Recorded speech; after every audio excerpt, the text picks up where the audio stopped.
Marta Kostyuk has explained the decision taken by herself and other Ukrainian players including Elena Svitolina to demand Russian players denounce Putin and the war or be banned from competition. The calls came after Wimbledon confirmed all athletes from Russia and Belarus would be banned from the tournament this year as a result of the invasion of Ukraine.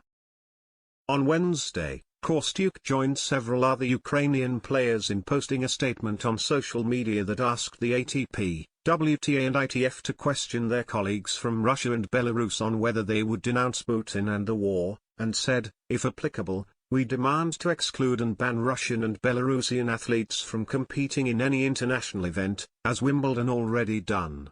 There comes a time when silence is betrayal, and that time is now. The WTA world number 52 said she and her fellow Ukrainians were shocked when they were ignored by their Russian and Belarusian counterparts in the aftermath of the invasion of their home country, initially looking for a private way to demand a ban on those who failed to denounce the war. But after Wimbledon took the decision to bar all players from the two nations, the Ukrainians spoke out publicly on Wednesday. Explaining the statement, the 19-year-old said, "I'll start with the backstory of the statement. At first we didn't know what to do. It was a week before all players come to Indian Wells. We had a lot of friends among Russian tennis players. We spent time together on tour. We saw each other all the time. Because we did not know their reaction to Russia's invasion of Ukraine, we were in solidarity with them. We expected that in Indian Wells they would run up to us and say, 'What a horror. We are all shocked. Maybe you need some help.'" The Kiev-born teenager revealed that the Ukrainians had initially asked for Russian players to be banned when being hurt by their lack of response in Indian Wells, continuing, "But we came to Indian Wells, and they didn't greet us, they didn't come and talk on a private level. I mean Russians and Belarusians. We were all shocked. It was a horrible feeling. Our first thought, they really do support it all, don't they?"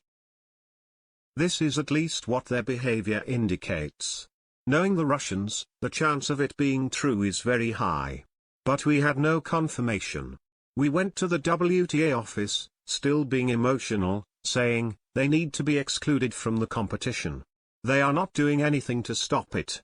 Reaction to our concern? No reaction at all. No investigation. This is what shocked us even more. It felt like we were alone in this against everyone. Nobody was on our side, but Poles and Czechs. Publicly they supported us. You come across so many walls you should destroy that at some point you realize there is nothing you can achieve. Besides, off the court this emotional wave becomes a bit lower, because you only cross paths with Russians on tour. It is hard to be constantly in this hatred.